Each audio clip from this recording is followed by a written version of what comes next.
Дым от сигарет кружится, как тезис в споре. Тонкий английский лед, под ним кипящее море. Рюмка на полпальца, где-то усталая печень. Но он опять рвется в зал, как будто последняя встреча. Жесткое вино разума обжигает, но будет спящих каждое слово, как выстрел в зал. И не осталось священных щелей, где бы он тихо промолчал. Где-то в Багдаде жара тонет в сарказме и прозе. Он пишет, как режет ножом, по мифам на белой бумаге. В студиях, в старых барах, в маленьких залах кампусов он ставит под роспись богов и веру сдает под авансом. Жесткое вино разума обжигает, но будет спящих каждое слово, как выстрел в зал. И не осталось священных щелей, где бы он тихо промолчал.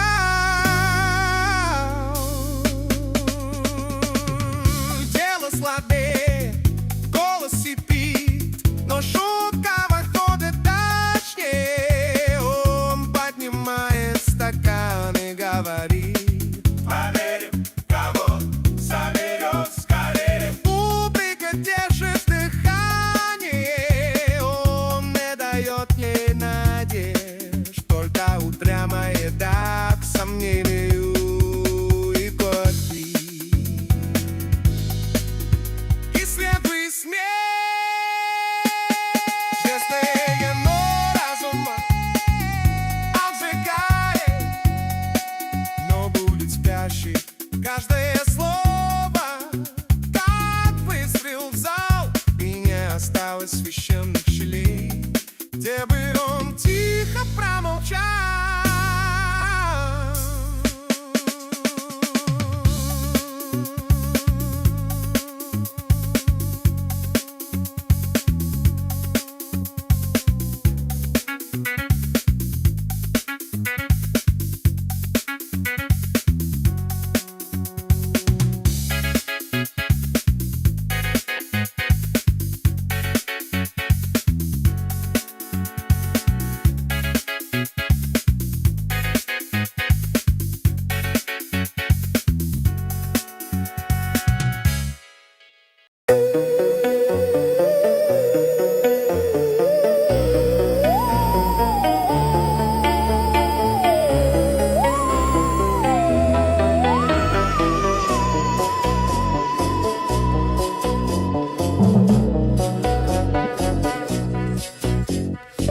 This land was made for you and me.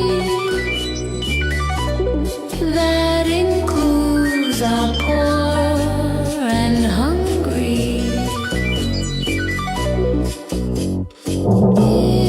If you want to join the fight, come stand with us on the right side of history. Divided we stand, united we fall. In the belly of the beast, fighting fascists, the tyrants.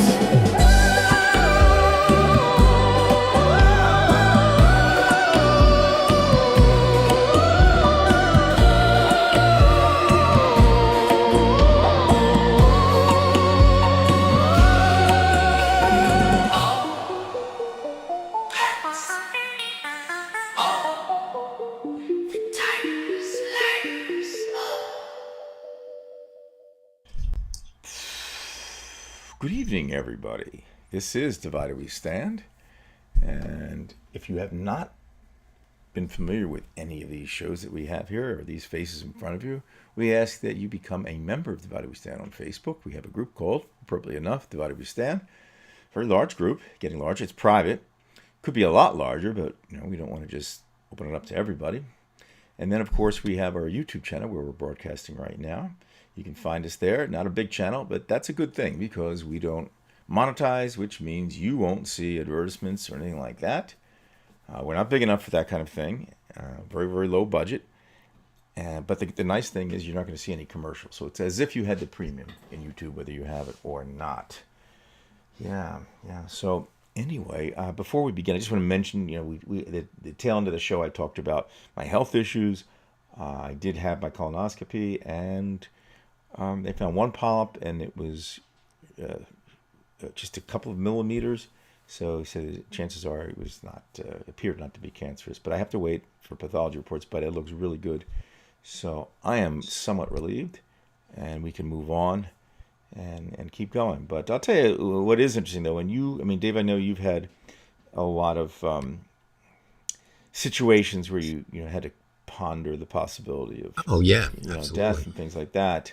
So I'm not telling you anything you don't know, but at my age, I've been pretty lucky in my life as far as health, and I think it was a big wake-up call.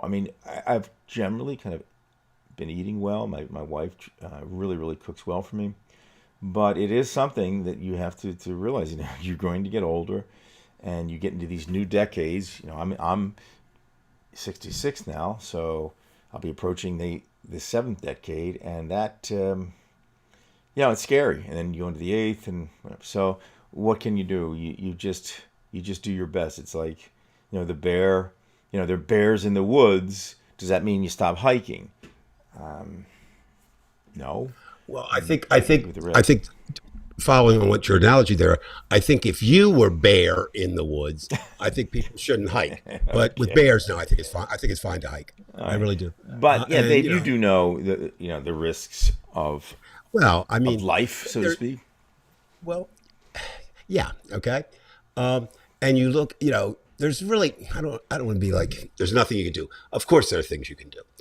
We know what that is. Try to eat well, try to exercise, try to keep stress to a minimum, all these things. But then you look at Donald Trump, who does none of them, right? And he lives forever. Now, I don't want to be him, okay? Not just be him. Right. He has severe problems right now. However, having said that, he defied everything known medically, unless he was doing something we did. I still believe that he is. I don't necessarily say he's an addict, but he takes Adderall. I don't think, or some type of form of it, right?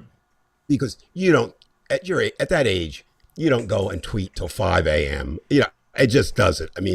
You can't do that. Mm-hmm. So it is. But for all of the people who are aging, and guess what, Brian? That would be everyone who'll ever listen to us, because of course aging goes on until it doesn't. And then in life you have some, tough decisions to make. I was telling Brian, we didn't talk long while we were coming on, but one of our best friends, both Judy's and mine, tomorrow she's going to authorize that the machines be turned off, and of course that will lead to her husband's death. And we talked at length today. There's not really words. I think again, it's a tough decision, but you make it. And I think, again, this is just me. I think I always judge quality of life, not quantity of life.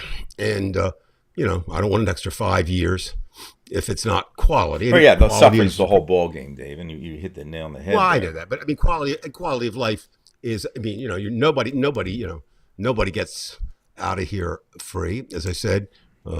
Depressing start Dave, to show, in general, I take a Kafkaesque view to this. Even when I was experiencing that, anxiety about, am I going to have this or not? Right. I tried basically not to think of it. And the way that I did that was I tried to think of, a Kafkaesque kind of mentality where, the world is absurd and no matter what I do, there's really nothing I can do to control it. And I think Kafka he hit the nail on the head with that kind of thing. And there's just not much. I mean, I know people say, well, you got to fight this thing, and anybody who has cancer can fight. I don't think you can actually fight it. You have to passively sit there and just do the right thing. I mean, I think again, we all have background stories of this happening and that, of that. But I think again, whether you fight or not is up to the individual. How can you? I mean, if you can fight it. Well, fight means, okay, well, I'll give you an example. One of my students, her mother developed cancer, breast cancer at 34 and died. And lo and behold, Colleen developed breast cancer and died at 34. And she fought it for a long, long time. I mean, forever. She's like one of my heroes. When I say fight, I mean, whatever could come along. I mean, she didn't run to Mexico, but whatever, treatment, this. And then finally she just said, I'm done. And my mother, I think my mother did the same thing in the sense that she had cancer a couple of times. And this time I saw her right before she went into her operation. And she said, if I don't make it, it's okay. So I think, again, I'll just do it this way. None of us should judge what other people do. Right. Have you ever seen like videos on YouTube? I find them quite interesting. Those people who are facing, ultimate death. They have some disease, and they're very, very honest, and they want to live. Many of them are very young. It's very, very bittersweet because they're so honest, and then they kind of show us that the important things in life are, maybe we shouldn't invest so much mental real estate on people like Trump, even though it is important. Well, again, I think you can't. Okay, each person is different. Obviously, there's a brilliant statement. But even take that. For some people, they need to fight Trump, right? I mean, that's part of who they are. Right. And I put myself in that category. No, I'm not, not a valiant warrior. I'm not going up there tonight and, take over the White House. But it's something that I can do, and it makes me feel good. And I do have some distance, as I've pointed out before. If you're going to be a reporter, you have to have some distance. And the danger with that is you get so much distance that you don't really care about anything. Right. And that's a real danger. Did you find that was happening to you when you were a reporter? Or no? Well, I got out of the business early, remember? I was only there for 12 years. And so I was still. Are you glad that you got out, or do you have any regret? That's a great question, Brian. Yes. I'll tell you why. Well, for a couple of reasons. One is, I believe there are certain things that are young people's jobs and old people's jobs, right? Or older people. News reporting is not for old people. It's really not. The standard pattern is you spend a number of years in the field being a journalist, then they move you in, or then you move, or they move you onto the desk, and then you're a copy editor or managing, move right on up. And I had a chance in 12 years to run the whole gamut. It was very unusual. I got to be a managing editor at 34. And that doesn't happen. And I looked around and I said, nope, this just isn't, this isn't it. So had I stayed a reporter, which I didn't, maybe different. But the one thing I always there's something say, exciting about being a reporter? It's almost like you're freelance, Well, yeah, I mean, sure. Back then, I don't know about now though. I mean, right? Okay, do it this way. I never had a consideration of losing my job. There were more reporters' jobs than there were reporters. So, I mean, I didn't want to lose it. Now, I mean, one day you wake up. I mean, think about this. One day, the Washington Post, which I would argue is the second best paper in the country, somebody might say third. I wouldn't fight him over it. You come to work and 300 of you are gone. Right. And there, a whole sports staff, the whole entire sports staff is let go. So you have that over your head. I think, and look, again, comparing times, and I do that a lot in my writing about, what it was and what it is. But there was a feeling, I mean, this was kind of the feeling, okay? All politicians lie. Your job is to try to catch them in it, and then you have to determine, is that an important enough lie? Let me give you an example. There's Mayor Vineland, rest his soul, as they say. Interesting character. Vineland is a town, for those of you who don't know New Jersey, is the largest city in Cumberland County, and that's where Bridgeton is located, where I lived and where Brian lives now. And the truth didn't mean anything to him in this sense. He had a general idea, but he calls. I got a scoop for you. Well, he says CBS is going to interview me in this. No, it was ABC. I mean, so it wasn't. You had to check out what he said, but it wasn't like today, where, I mean, think about this. And I challenge everybody. I'll be my teacher self tonight. I've got a homework assignment. No, find one thing between now and our show next week that Donald Trump says that is the truth. Find one thing, and I bet you can't. And that's unless where he accidentally says something that's the truth. Well, it may be deep, but I'm just saying. I mean, actually, no. I mean, No, but it'd be hard pressed. You'd be hard pressed to find something. and so it's kind of so. Just to kind of finally answer your question, the one thing that I do miss, I think, but the longer I'm gone, because I've had 3-4 careers since then, was election night. I loved election night. That was my favorite when I was a political reporter. That's what I liked, and the thrill of that. And back then, they did not have voting machines, so it was paper ballots, and there were many times when you did not know even at noon the next day who won. Mm-hmm. But it was just kind of big. I don't know. That I liked. And you got most reporters have an adrenaline junkie, excitement junkie side. Sometimes I think now, and again, you reflect on it. I mean, I was in only 2 times was I ever in, quote, the line of fire. I mean, there were shots going all over the place, but you don't think about it then. Then you come home and say, "Wow, that was." Like I said, I still think photographers are absolutely insane. There were shots coming from everywhere, and they're out in the ground taking pictures. And I'm hugging a tire so hard because I don't want to do that. I mean, at first they didn't realize it was happening, and then. Yeah. Now, again, just since you brought it up, I think it is an interesting question that affects every one of us. As these reporter jobs are lessened, and they're being lessened at the top now, but even worse, there are no local papers where you go to pay your dues. And I mean, nobody should be able to jump from a college classroom to the Washington Post. It just shouldn't be. It's just not, the way. You need some training. You need to make your mistakes. You need to figure out, what you're good at, what you're not good at. And so I think in the long run, it's going to be really tough. The second thing is, and this is even worse for democracy, is you don't get to the Senate and be corrupt. You're corrupt long before you get to the Senate. And if you don't have anybody covering this, if you don't have anybody covering the school board, you don't have anybody covering the zoning board, you don't have anybody covering this is where, stuff can happen. And so it'll be really hard.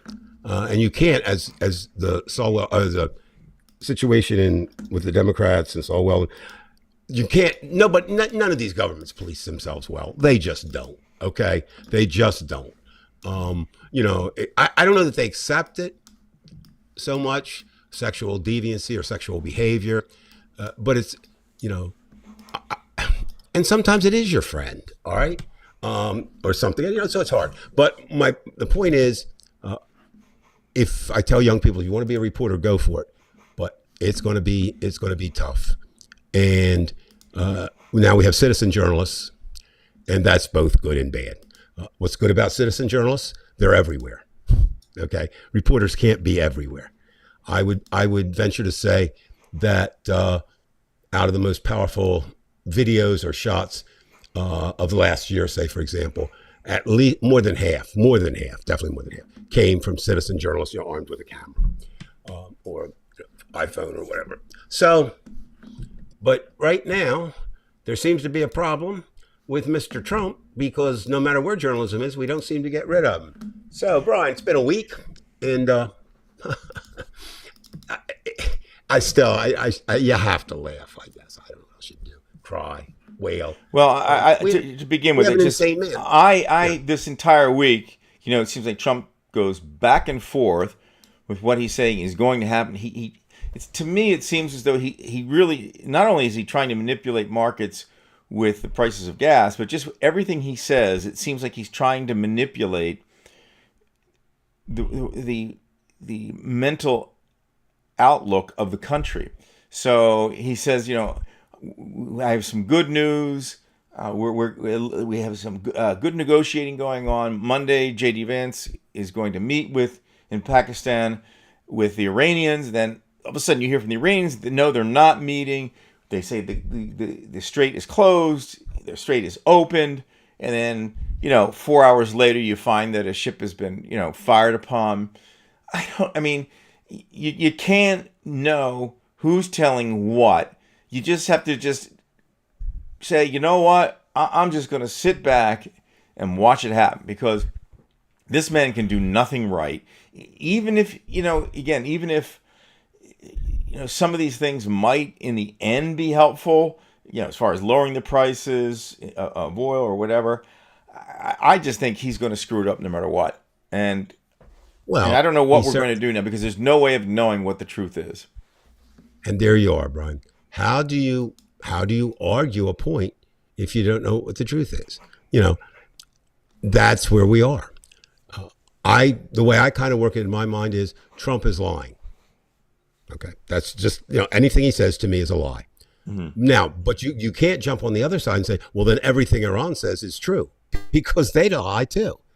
I think we're in a horrible situation.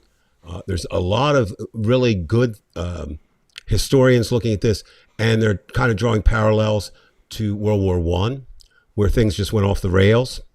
And, this is not World War II in that sense, but this is like World War I, and some bad things, they're just there waiting to happen. What if somebody we mistakenly take out a Chinese ship? What happens? And we know today, at least as factual as we can get, that we did fire upon an Iranian cruiser and then took it over. Now, that's an act of war. It's an act of war. So what do you do if you're Iran? You don't just say, thank you. You have to hit back however you can. And how do they hit back? That's what we'll wait and see. But we are there, and we know. But again, then we come to the problem you just presented. What's going to be the truth?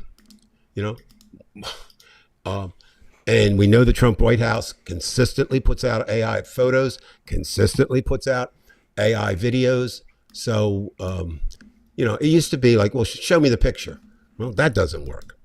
And I think what we're seeing, Brian, too, and this week in particular, maybe, we're seeing just how bad it is when you are insane, and Donald Trump is insane, and then you turn to your cabinet, and they are among the most despicable people in America. And they are. Just something I was thinking about this week. Okay. So you have Pete Hegseth. They do multiple things bad, right? So, we should keep a separation between church and state. It's in the Constitution. And of course, we don't now. And Hegseth is now having prayer meetings, which we know. Yeah, what is this religious thing, this evangelical this or that? Well, Hegseth, well, again, we can't get inside their mind. What we do know factually is Hegseth cares about as much about religion as I do in general, right? But we know that he uses it for advantage. And we do know that the church he attends, by free choice, can go to any church, actually their minister has said this, that one of the premises of this church is women should not be involved in society and should not be allowed to vote. And that's one of his premises. God doesn't want that. So Hegseth's church leaves a little bit to be desired. But he comes out and he praises. And if you go back, and I urge anybody to do this, it's a very interesting, not so much a song, but the lyrics. Bob Dylan in the early 60s came out with a song called With God on Our Side. And basically, it was the idea that everybody says God's on our side. Well, God can't be on everybody's side, right? But America has often said, God's with us and this kind of thing. And it's been said, and on the battlefield, that might be a different thing. Maybe, I don't know. But here, but Hegseth does that, okay? And which I think is a violation of church and state separation. But on top of that, he quotes a made-up Bible verse from the movie Pulp Fiction. Right. Like, you're bad enough what you're doing, and now you even took that and perverted that. Now we got some good memes out of it, but I mean, and I mean, stop and think. Just think of the symbolism in this, or the idea of the Department of Defense is now in Trump's regime, the Department of War. Whole big difference. And they're certainly acting that way. Okay. Again, just staying with the Pentagon for a moment, the last number I saw is 13 high-ranking generals have been dismissed, including the general who was in charge of all armed forces. Well, I don't know that you should do that, but I know you shouldn't do it when you're facing war, I don't think. I mean, if somebody defies you or whatever, that's a different story. But that would be okay. But now we turn our look over to the national side and we see Kash Patel. And Mr. Patel sounds like he's trying to have a drinking competition with Mr. Hegseth now. There are really strong reports that on a number of occasions he has been too drunk. He's been behind a door they couldn't get to him. We know that he takes a plane and takes his girlfriend to Vegas. We saw the pictures of him partying, with the hockey players. And there's something, I hate to say this, and Trump makes us do it. We shouldn't pick on physical characteristics. We really should. Right. That's not what we're here for. But Trump puts us in this one. There's something wrong with Kash Patel's eyes. I'm sorry. The look. Maybe that's why he drinks to try to do it. So now you've got the FBI is directorless and leaderless. You've got Hegseth, who's spending time, in his makeup room. Think about that, Brian, just for a moment, and everybody. One of the first things he does is get a makeup studio, so he always looks good. Mm-hmm. Okay. Yeah. All right. Whatever. But we don't, we don't stop there because we got to get J.D. Vance in this, right? So this week, Vance continues an attack on the Pope. Now, I know how you feel about organized religion. We're not line step, but I don't believe in organized religion, but I do believe things can come out of it that are good. And I think this Pope generally is a good person. We'll see. We'll see. Time will tell. But, and right now he's saying, two things. War's bad. That's a truism. And the second is don't glorify it. And, we're trying to do that. And of course, J.D. Vance, who is the most empty vessel ever to be vice president. There's no center to him. Now, when we say no center to Trump, there's an evilness about Trump. Vance is maybe worse. I mean, there's nothing there, Brian. There's nothing there. He changed his name, what, 3 or 4 times? Four different times he changed his name. And what's with that? He wrote, well, I don't know. Maybe we should get a psychiatrist. I mean, I don't know. There's something. I mean, that there's something there. By the way, I can't post the comments. Something has happened with Ecamm, and I don't want to get into it now, but I can't post them. So you'll see them if you want to see them, but you'll have to actually comment on your end. Okay. I want to post. So I saw a couple. We'll go back, but so as what's Vance? As I say, I mean, we know a couple facts about him. We know that his book Hillbilly Elegy, which just like The Apprentice made Trump, right? Mm-hmm. This is book. Without that, he's not the vice president. It was brought to. I'd love to ask Ron Howard what he thinks now, but it was a good movie. I didn't see it, but but that book is completely false. I mean, it presents like he was this, rose from the ranks. Even such simple thing as, yes, his mother was addicted. That's true, but she was a nurse and she was stealing the pills from the hospital. Not the way he was presented in the book, that this poor person, et cetera, et cetera. The hypocrisy is strong with all of them. Okay. If immigrants are so bad, why is both Trump and Vance married to immigrants? Simple question, right? Right. Now, I have talked to people, and I don't subscribe to this, that they would prefer Trump serve out his term than Vance to get there. I want Trump gone tomorrow. We'll deal with Vance. Nobody. Well, let me ask you this, Brian. We've talked about this before, but I'd be interested in your thoughts. I believe that nobody will transfer, and nobody I see in the political spectrum right now can transfer the power that Donald Trump seems to have over MAGA and his supporters None of them. I mean, Are you saying that nobody seems the power to transfer? You know, if he's kicked out, somebody will be able to step vicariously into his. well, nobody could. That's what I'm saying. I don't think they could, because if they did, I think there are people who, Donald Trump or nobody, and I now how many they are, but I mean, even logically would be, I suppose, to try Eric or Donnie Jr. or one of the Well, he just wants ladies. somebody who's loyal to him, and that's it. But I don't know that. Okay, that's a good example. He's not loyal to anybody, and I don't know that MAGA will be loyal enough. So if he says my anointed successor is, which he won't do, okay, unless somebody paid him $4 billion or whatever. So again, my thinking is you take the head of the snake down, and then you deal with what's left after that. That's how I view the thing with Trump. And then we get to Mr. Trump himself. And Brian, we've said a lot of scary things on this show. I've read a lot of scary things. If this is true, it's even worse than I imagined. There are nearly confirmed reports from fairly accurate sources that he has been ranting so much that they are feeding him false information or keeping information from him, so he doesn't go into a ketchup throwing tirade. Do you have any believe in I that? believe that 100. Yeah, I do, because I look at the sources coming out, and I think, knowing what I know about journalism and knowing what the stakes are now, I think it wasn't circulated from online. I mean, it came from reputable news sources, and maybe we'll get that confirmed, or maybe not. But yeah, I mean, it does make sense. So, I mean, think about that. You got Hegseth supposedly praying or sneaking off to a bar. You've got Patel drunk and unavailable. You've got Trump, who's ranting so much they can't give him the information. You've got Vance, who they send on errands, and he doesn't succeed. Not a good time. Now, we get the big question, right? And I love anyone to answer. I mean, not saying. I mean, I just don't know. We need all the possibilities we get. What do we do?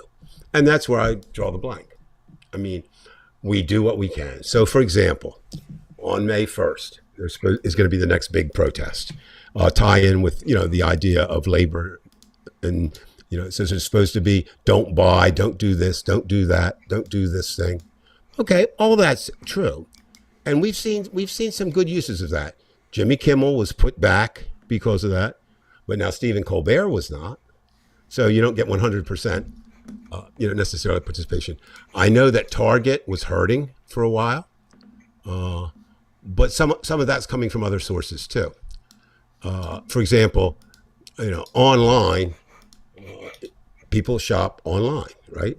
Now that doesn't mean that Target doesn't get some of that money, but it used to be. I mean, you had no Amazon. When you had no Amazon, where are you going to go get your stuff? Right. Target, Walmart, wherever. Now, brick and mortar store, not even with food. I mean, it's so we don't know how much these. And then you've got the other issue, which is when you come after these businesses, the executives don't take a pay cut. Right. The CEOs don't take a pay cut. The owners don't take a pay cut. They lay off people at the bottom. And so, you have to, and again, that's I don't criticize anybody's moral stand. If they choose to, if they think that's good, do it. If they think I'm not going to do that for that reason, I tend to be more in the I'm not going to do that category, simply because I think the people that get hurt in the end are the workers, and they get enough hurt out there. Mm-hmm. So we really are. I mean, we sit here every Sunday or Saturday, whatever day we're on, and we say it's worse, and it is. But what do we do? I don't know. I mean, I really don't know. Look at that. This was an older one, but you did mention something. I see that. No, it's from one of my favorite names in all of social media, Dunscap 47. Imagine the Cumberland Hotel bar in our infancy, what with the Schofield's Family News building less than 100 yards away. And that's the thing. Now, you know, it's interesting, Brian, as you tie this into Trump, because everything now is kind of tied into Trump. That's what he wants. You know, he wants to bring back that America, right? 1950s America, but you can't. It wasn't that good for a lot of people. It really wasn't. Okay, certainly not good for women. Certainly not good for minorities, ethnic minorities. Certainly not good for gay people. Certainly not good for a lot of things. It was good for white males, and that's basically what it was. And of course, that's all white males care about for the most part. But this you can't go back. Right? I mean, anybody thinks they can go back. How are you going to go back? Right. How are you going to go back? It's like with AI now. I do a lot of work with AI, and was having a discussion with somebody the other day online. And to me, I mean, AI is coming. Now the question is, what can we do to make sure it's used properly, not just by us but by others? And here's the scary thought, and I've been thinking a lot about this week. You know what, Brian? I thought we had some guardrails it built into our government. First of all, having the tripartite system, right? 3 branches of government. I thought that could help some. I thought having a constitution that should be followed would help some. I thought that the idea of established order would help some, and none of it did. Brian, we don't have any guardrails on Donald Trump right now. Do you see any? I don't see any. I mean, I don't know. Well, certainly the courts are not a much of a guardrail. Well, and he disregards. I mean, staff are guardrails. Nobody is. No, that's just it. And so, when I look forward, we Americans, we have so much work to do. Well, first of all, we have to get rid of Trump. Okay. Then secondly, we have to make sure that nobody like Trump wins. Then we have to get our people, and then we have to get our people that we elect to do what they should do. And that is, I really do think it's almost bad enough, maybe just not quite, but I think it's bad enough to go Nuremberg trial. I really do. Well, let me ask you this, Dave. You asked me a Sure. question, but I think it's kind of an important general question. Thomas Friedman brought this up, where he mentioned, and I'm going to paraphrase him, Dave, but he said that you look at China, with a country with 1.3 billion people, and they are very, very serious people. And I think, for the most part, you and I could probably agree on that. They are very serious people in the sense, they're studying. I would agree definitely. They're the patients. Agree definitely. The organization. Mr. Friedman, yes. And then you have our society, where we have 340 million people. We're a broken society. We are, 1/3 the number that they have. They're going in this direction. Well, this direction, and we're kind of this and that. We're going up. So if you look at the continuum, it doesn't look good. Whether we're talking about education, whether we're talking about pollution, I mean, nothing looks good, well, and people don't. Well, that's it. Freaking get it. Well, okay, because they're just trying to get through the day, Brian. I mean, anybody goes to the grocery store. Now, Donald Trump doesn't go to the grocery store, but anyways, has to be concerned about the rising prices. Anybody who drives a car has to be concerned about gas prices. Wait. How does that translate into action? I mean, look at Russia. Their prices keep rising, but the people still believe that it's Ukraine's fault that the prices are rising. So, as long as these, they buy his shit. You don't. I know that. No. And I think what happens, though, I think, okay, let's start here. America is steeped in this idea. Our leaders are good, and they should be respected. That's the American idea. Now, that was bullshit from day one and on. And I'm not saying the bullshit of going back and looking because George Washington had slaves. I mean, I think you have to look at that picture a little differently than that. But so it's really hard, I think, for the American people to see just how bad Trump is. If and you've got this, and you've encountered it, bro, I'm sure. Well, but he's the president. You got to respect the office, or you have to do. No, you don't. But that's where we are. So that's part of it. Secondly, people are terrified about the future. They really are, for some real reasons and for some not real reasons. Would you? Okay, if you were to if you were to have a child tomorrow, would you? You'd have to have some concern about not the way some people do. I'm not bringing a child into this life, but you'd have to have some concern about, is this, what kind of life is this child going to have? Because I would say historically, we peaked.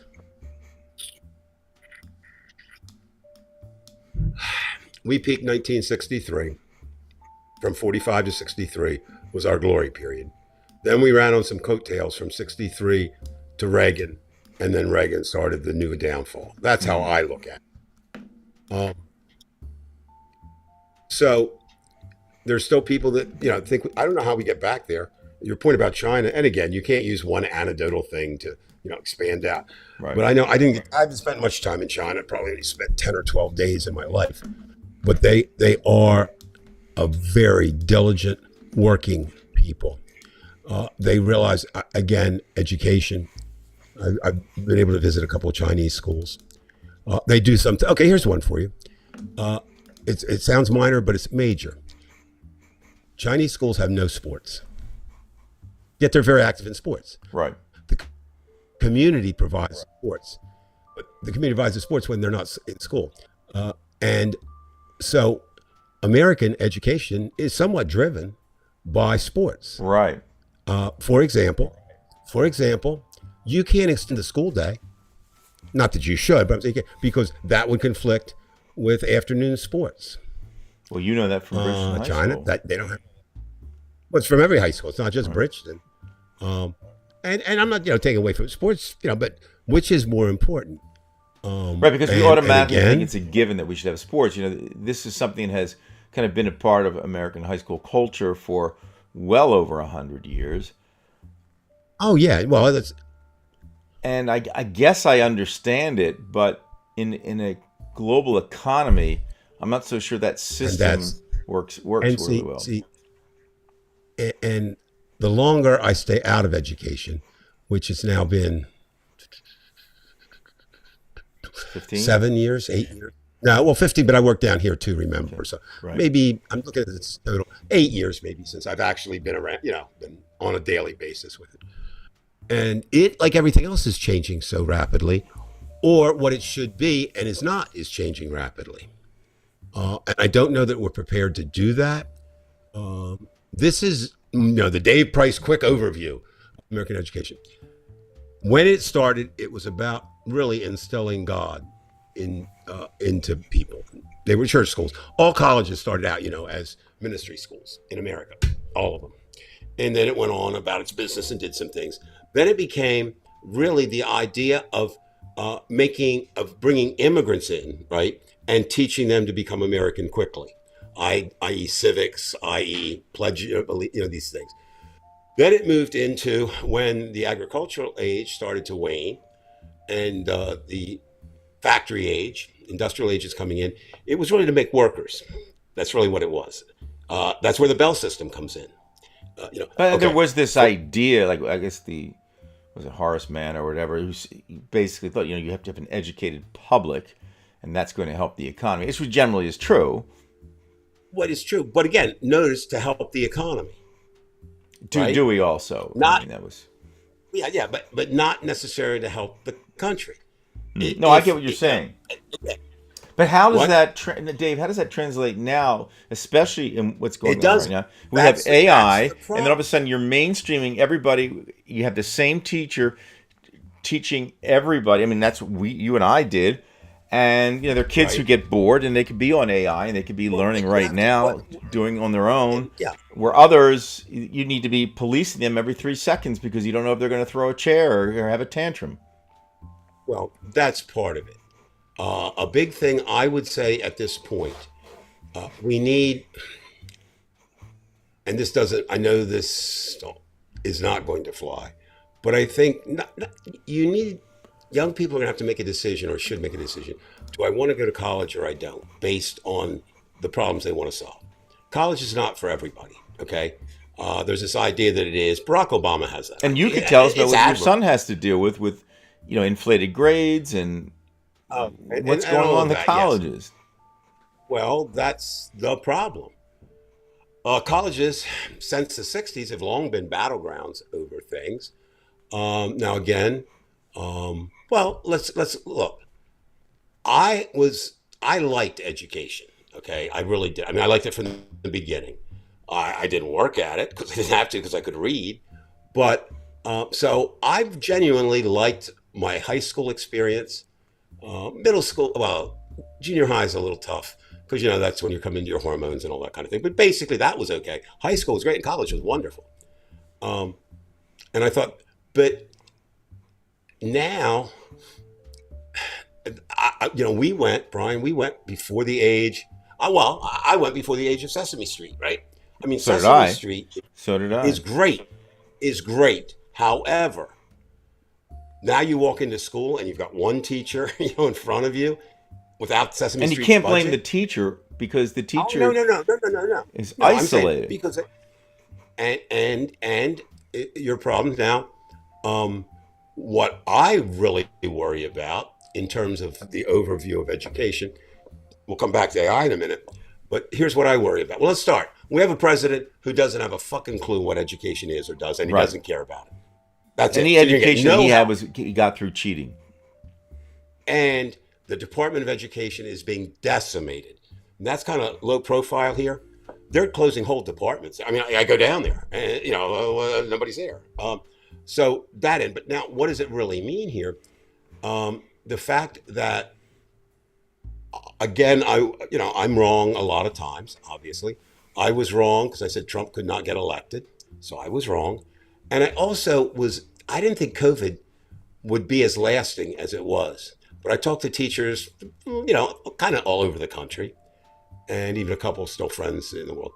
And they say they've seen a marked difference. in Well, I students. see the difference, David. You see, here's my point because I don't know that Right. COVID actually did it. Is the cause of the kids having the 30-second, concentration. What do you? I mean, I don't know. I wasn't there. So I just, and again, it wasn't like it was great before. Again, I'm only talking about No, where I no, I teach. understand. But the classes have gotten quieter. The halls are not because don't forget the kids are texting each other, and of course next year they're going to try in all of New Jersey. They're going to try to take the phones away. Good luck with that. Yeah. But I don't know that it was COVID itself. To say that COVID made these kids turn inside. I just think in general what's happening with cell phones and the way technology is working. I mean, kids aren't really even using, at least in my school, they're not really using AI that much. Well, and again, remember when you're a depressed, at-risk poverty school like you teaching in now and I taught in, they're going to be the last to get the technology. So I mean that's just the way it is, which is not necessarily all bad, but it's there. I'm talking more about elementary teachers that I hear from or read about, and they're saying little things like kids are coming to school unable to have a conversation. I'm talking about the really little ones, unable to tie And the their behavior shoes, is unable, and now colleges are reporting, and this is the first I've said, where they're saying now that the majority of students entering college, now majority means somewhere over 50%, but not, we don't know what that is, are not anywhere able to read at a level that you should be at college. But even worse, most of them, even the ones that have never read a complete novel in junior high or high school. Now, I don't know. I know that a number of my friends never did. I like to read, so that was like, it didn't bother me. But so I don't know, but apparently nobody said that when we were coming in because I think kids, I don't know. I mean, and again, a lot of teachers assign the wrong things in a lot of districts and all that. But I do think now we'll move to AI. I mean, think about it. Do you really need to know? Other than it might save you a minute. Do you really need to know any fact? AI will give it to you. Right? I know there's a questions about is it real and is it true? But I'm just saying basic. So I'll use a teacher who I admired but did it for years for control reasons. He always had his students when they were studying something color a map. You know, I don't know. I mean, is that something that's valuable? Um, and I do know, when I came into teaching, it was 84. When I was a student, it was the 60s. So, 20-year difference maybe. And the teachers were still there, some of them that I had. And even then, they were saying it was so much more difficult for a lot of reasons. Um, and then back to what you said, which we all should have some idea about, is one of the things that technology has, it's done many things. It has really taken away. We were at the top because we were an industrial place and we could produce everything. You don't need that now. You really don't. Will, Iran tonight, I hope not, but Iran tonight, there might be 4 hackers there that can take down the grid, and we'll see, we'll wake up tomorrow and Now, where America. does this go? Like when we've been talking about the kids, you've experienced kids in poverty for the last, what, in terms of teaching 26, 30 something. I don't know. You've seen it all. Basically 34 years. How are and I say that with great compassion for my students, and I've kind of talked with them about it, but even it doesn't really register. How are they going to be able to compete in the future world? And I don't just mean in the general sense compete, but when we're talking about a country that needs its populace to be educated, and then you have the country over there, and I'm giving them respect. These are serious people. Well, I don't know how you think, compete with that. No, I don't either. And I think too, well, what you may have to do, Brian, and this is something I've been working on for a while. We're going to have to really, I only have two areas that I feel somewhat qualified in speaking about. One is journalism, and even there I'm a dinosaur, and education. We're going to have to really rethink what it is to be educated. And I think Donald Trump has given us an example. Maybe we need to forget about world history and focus on American political and governmental history. In other words, what do we need to help kids to make them good citizens, not in Trump's definition, but in the definition of a citizen who can look at something and decide, not based on party, not based on religion, not based on family values. Now, how do you go about doing that? AI is brilliant with that. It can take just about any kind of material and shape it into, how does this reflect? Or it can find for you. I could get off tonight and say, give me the 15 novels that every American student should read, basically in 7th grade, we'll pick a grade, that would lead them to make better decisions as an American citizen. And with a matter of minutes, I'll have that. And then if I want to do lesson plans from it in a matter of 2 minutes, I'll have that. But that will involve a couple of things that I don't know will happen. Approvals. One is teachers. We're having this discussion in more teachers the other night. Most places do not respect the opinions and the knowledge of the people they should.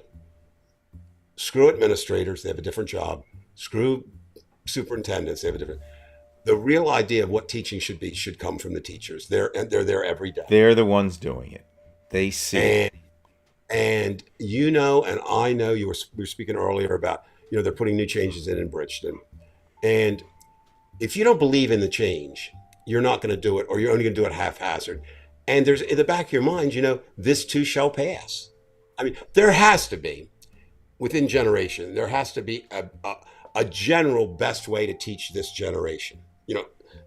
Next generation, it might go out the window. And I don't think we know that.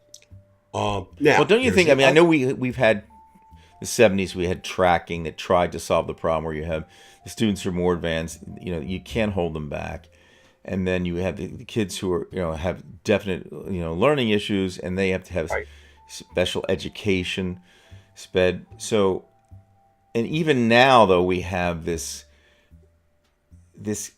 strange concoction of in certain classes you have this and this. You need to bring this kid in here to make the whole better, but it's slowing this kid down. At some point, some of the I'm smarter not, kids are going to say, "Well, I can just do this with AI. I don't even need the teacher well, because they're I can do finding what I that, want to learn." and that's going to be important. Getting back to tracking for a moment, I don't think tracking's all that bad. I really don't. Well, they say I when would. we were in school, we had A track, B track, C track. What I'm saying is, the thing with tracking is it's easier to teach like students. It just is, okay? Because when you have the smartest kid in your school and the slowest kid in your school in one room, that's a big That's difference, right? very hard on a teacher. Now, why tracking got so bad was not the teachers so much, it was the guidance counselors Right. They had to who stick said, somebody in somewhere. you're never going to amount to anything. Just go get a job. You're black. I mean, and I know for a fact that happened in Bridgeton and all over the country. So if we went back to like what I would call open tracking, which is basically a combination of what skills you have, what you want to do, and the one thing that I wish I'd known, and I wasn't when I was a teacher, it came after that. I love this question. You know how everybody asks a kid, we all do it. What do you want to be when you grow up? That's the dumbest question ever. What the question we should be asking is, when you look at the world, what problem or problems would you like to solve? Think of just that little twist. It's not just semantics. And suddenly they should have a vested interest, in solving that problem. And some may not even answer that question, though. That's the problem, too. Well, you know what? Then you work with them and you show them problems. Say, do you think this, I mean, I'm just saying, as a I think teacher, until you, and I'm going to be gone in I, the end of June, but I can see that for the future teachers out there, I don't know how they're going to handle well, this. they're not, because it's move on, move on, move on. You were there when, my buddy, Dr. Gilson, the superintendent, and he and I had some pitch battles and we respected each other. But there are sometimes the questions can't be answered. And this is a big one, Brian. I think this might be one of the ultimate ones. Where do we go? Well, he believed this. He said, students who do not graduate high school do not do well in the world. And there's some truth to that, okay? In general, if you looked across all statistics. So his idea was to get the most kids graduating. And he said that the one determining factor of graduation was the year you were when you entered ninth grade. The older you were, the less chance there was of you completing. And that also is true. Yes, but My argument. I'm going to stop you there because, we're talking about what he said. But don't forget, he also said, which is kind of interesting because what he said was a fact, just like the fact you just said. I mean, you probably can't argue. If you remember, he said, and he's not the only one who said this, is that if you go to college versus you go to high school, you earn twice as much, which technically is true. But it's not the story because we're talking about professional people who become doctors and lawyers and things like that. If you take them out of it and you leave the rest of us, like you and me, we make less than plumbers. So it doesn't really accurately reflect it.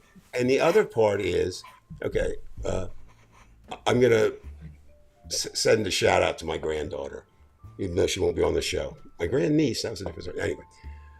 So we all love our grandchildren, and we think there's, but Audrey really is, and I speak this as someone who's dealt with kids for 34 years.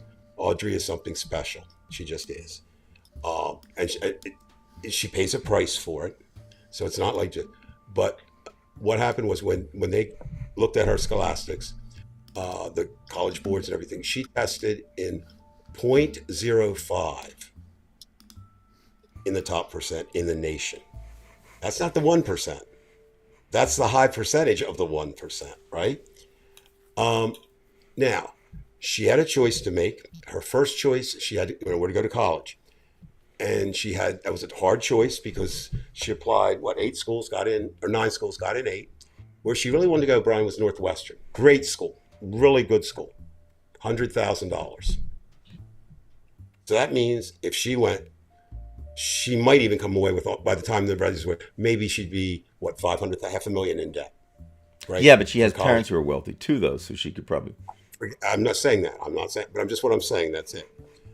And University of Alabama made her an offer in their honors program to come, and she will not, if she accepted that, they would give her 5 years of free education.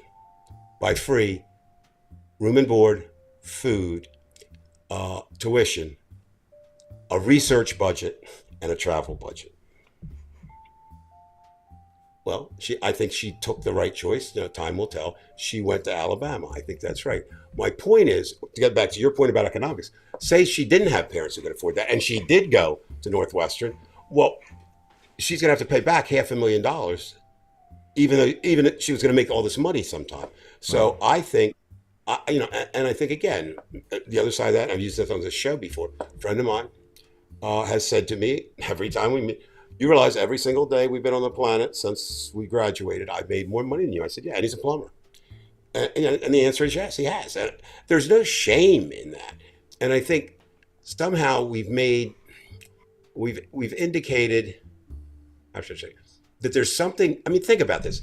I'll take a plumber with his pants down around his butt every day over an inside stock. Right, but I'm just saying to generalize. I mean, if you we get so imbued with facts, like Vic did with that fact that college graduates earn generally twice as much as high school graduates. But if you just take that fact, something you see in a book, a factoid, you don't really get the true understanding of what's going on. So then you base your entire philosophy on something that can't hold itself. Well, here's what you're basing your philosophy. Not yours. I'm saying the one you're saying people do. They base it on how much money you make. And look, right. Which should a person want? Should they want happiness or money? And I think most people should want happiness. Well, maybe when we say happiness, at least content. There is a certain point where you have enough money. You can go to a diner every night. Go to a diner whenever you want. You can go to the ball game if you want and live a happy life. And you have a car and you have a home, but you don't have to have $1 million home. That's where happiness is. I hate using the word happiness. Philosophically, I don't like it. It seems like comfort is where we want comfort. Well, comfort can't sustain happiness, But no. comfort. Well, no. But the thing is, the point that I'm making is, maybe we set our students up chasing, the wrong goal, which is right. Now, having said that, I'm going to go back on what you said. I don't know how a young person today coming out of high school or college buys a home in a place where they can make enough to pay the home. You know what I mean? Like, in other words, it's much cheaper to live where I lived and where you live now. Cost of living is much cheaper, but there aren't the jobs either, that there are. So people be renters, correct? I mean, generally that's what have to happen. And I don't think, again, this is my thinking, and people say, well, you've had a house and you had a very nice house. Yeah, okay, I got all that. I really like renting. I know people say you're throwing your money away. No, I like renting. Well, it depends on when you're doing it too, and if you have the money to do it. I mean, if you're 85 years old and you're buying a house, you get a problem there. Well, but now if you're 25-year-old and you're buying a house is a problem. I think, like you say, it's different. It's different. But again, it's the idea of you not having equity. It's going right to them. They're taking it from you. I do still have a problem with that. Equity for what? Well, okay, so what? I mean, so what you have? You're your paying house, their mortgage anyway, so why not have your own ownership of it, where you can resell it and because recoup? I don't want my own ownership of it because I don't want to cut the grass. I don't want to do the things. And I don't that's a valid point. That's a valid point. And I don't want how many. You just put a roof on, right?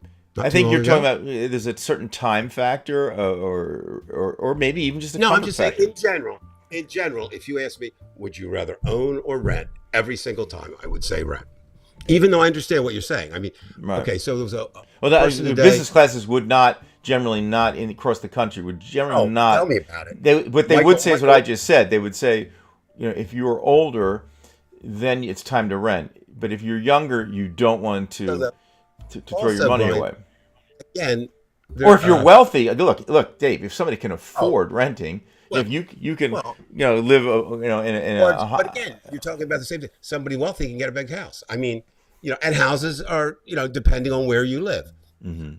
And you could also say that it's very inefficient having houses everywhere. If you just build up cities, then you allow the nature to do well outside of it.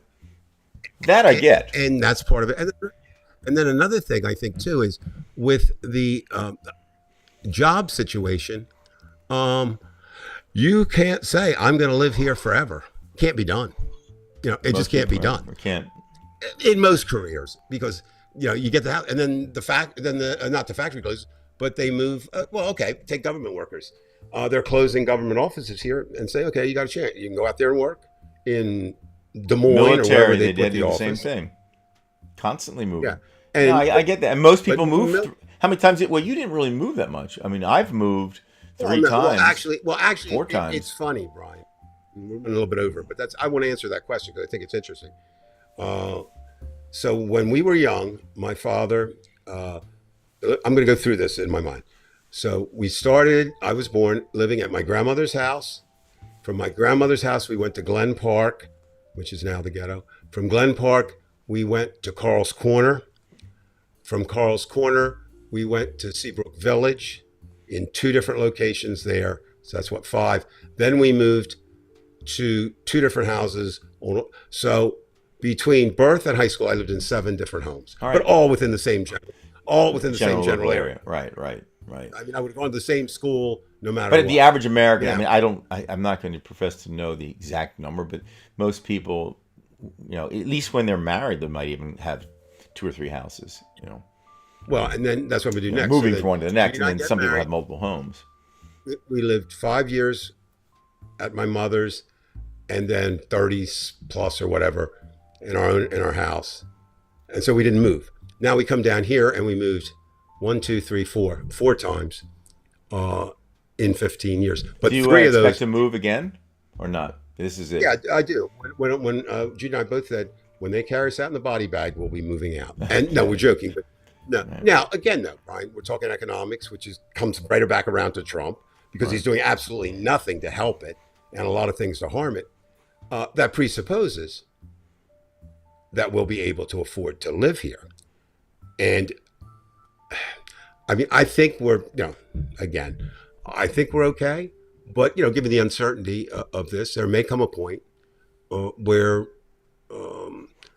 it's like this everywhere. So we live 3 metro stops from Washington, D.C. If we move 6 metro stops, it's cheaper. If we move 9, each one, the further you are from the district, it's cheaper it goes. We also live in the oldest building in Crystal City. But it's also the biggest, the rooms are the biggest. That's another thing that's happening with these new apartments going up. I mean, they're like studio apartments. They're not, one we looked at just to play with, it had 1 closet. It was a coat closet. That was it for the whole apartment. So, and people are getting them. And this grocery store thing, I'd said I would never do this, but I'm like, okay, I'm making this up. Yasso bars. I like Yasso bars. Okay, I don't get them often, but they're just like a yogurt thing, popsicle.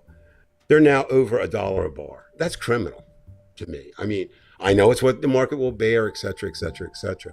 So we'll close it back around. Mr. Trump, if you should stumble across this, I know you wouldn't read it if it's a book, but if you stumble across this show, do one thing, if you would, please. Would you look at what you said you're going to do and do that and quit doing what the stuff you're doing? And by that, help the American economy. It's got to get better for people. I don't know, Brian. I mean, you're going to find out. I'm not, you're going to be retired and you're going to be on a fixed income. And all things being equal, you should do fine, right? And you can always go and get a side job or whatever. But I'm not worried about you and people like us. I'm more worried about the young people entering. Right. Because they may just end up giving up at some Well, they are now to a certain extent. I mean, and again, I don't know how people, listening feel, but I think there's a point when children and parents should separate. I've always believed I agree with you. I think this stay close, right? I don't mean that, but in this, and well, again, you're experiencing the other side of that, Brian, with your mother-in-law living with you, which a lot of people have. Right. That's another generational not thing. easy. It's different. But it's what not. do you do? You're screwed. You do exactly what you're doing. You're doing the right thing, Right. but it doesn't make it easy. It's a sacrifice. And I don't know which is worse, Brian. And I don't know that there is a worse. It would be with each individual. Whether you have someone, probably if you have someone older, a parent, grandparent living with you, then you've got the problems of aging. If you have a child living with you, then you have the problems of them trying to show their independence, and it's just tough. But anyway, Yeah. thank Yeah, we're gonna everybody have to for end it. listening. Let's see. My parents thought I could be anything when I grew up, so I became an asshole. Jeff, I am going to borrow that. It's kind of a variation of what I say. Judy and I, when we argue, I said, "Hon, remember what my daddy said?" She just rolls her eyes. I said, "My daddy took me aside and said, son, whatever you do, be good at it." That was his words. And so when I'm an asshole, I'm very, very good at it. Well, I've heard her call you an asshole, and that's All right, more than once. right. All right, So, Brian. and deservedly Again, so at those times. Have a good week. Count All right, your Dave. days. Hold realize- on to yourselves, realize folks. Tomorrow will be the last April 20th that you will teach in a classroom, all things being equal in your And life. we're going into starting Monday, tomorrow. It'll be my last marking period of teaching. Ooh. So that's nice. Here's too. what I want you to do. Either do one or the other. Give all your kids A's or give all your kids F's and then leave. Well, I'm giving actually, and I tell this to my students. I don't give them any grade. Even I try not to do anything subjective. I give them what I give them, and they get slots like the Microsoft Forms, and they get what they get. And I say, you are in control. You don't take your notes, you're going to lose points. You get your notes, That's you're going to right. gain points. So I don't like having control. In fact, I try not to even know what their grade is, to be honest with you. We have to get this question, but anybody wondering, I pick on Brian all the time, but Brian is an outstanding teacher. Thank you. Any student in America would be lucky to have him. But again, not every student does what they're supposed to. How many kids per class roughly do you have to fail? And we've talked about this, and you don't like to fail, and I didn't like to fail. I generally probably fail 2 students per class out of 25. Yeah. I would say that. I mean, and many times it's because, and quite frankly, some of them it's because of attendance and they're not there. They don't do their assignments. And they fail. Well, that's and then it. By that time, they get ejected from the class by the 4th marking period. So you may only have 1, but it's usually an attendance thing, or they just give up. Like for example, you get a student every once in a while who just put their head down for the whole year, and they just.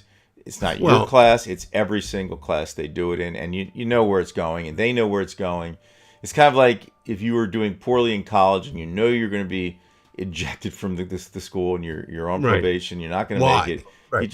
You just sit there and party. And that's what's happening. The other thing is, one more comment, since we're talking about the negatives and positives of education, getting no help from Donald Trump. My mom always would say this. She said, as a teacher, I believe that I have a chance to teach any student in front of me, but I can't teach an empty chair. And that's pretty much, and the attendance at her time was much better than the attendance today. That's another thing. That, right. And even then, it's so still it hard doesn't to matter. teach. There are extenuating circumstances. Much harder now. But I'm just saying, the one thing nobody can teach an empty chair. If the student's You not can't there, teach air, right? And that, by the way, I think we brought that up, and I remember you saying something that was really, really appropriate, and we can probably end it with this. But you said it right. You said at their own level, the administrators can be more ignorant than the students, and that can happen because they can't grasp these things that you and I have been talking about tonight. And it's and I think that's what you're saying is they're so far detached from being in the classroom. They're so used to reading a book and seeing themselves in it, or thinking they have to go along with it. And again, tying everything back into politics, that's one of the problems we have with our governmental system. How many senators, how many congressmen, how many presidents live what we consider to be a normal middle class life? None. And how many were in the front lines fighting too? There's a difference between being on the front and writing about the front. And there you are. All right, Brian, have a good one. We'll All right, talk Dave. again. See everybody. We'll see you next week. See you. Bye.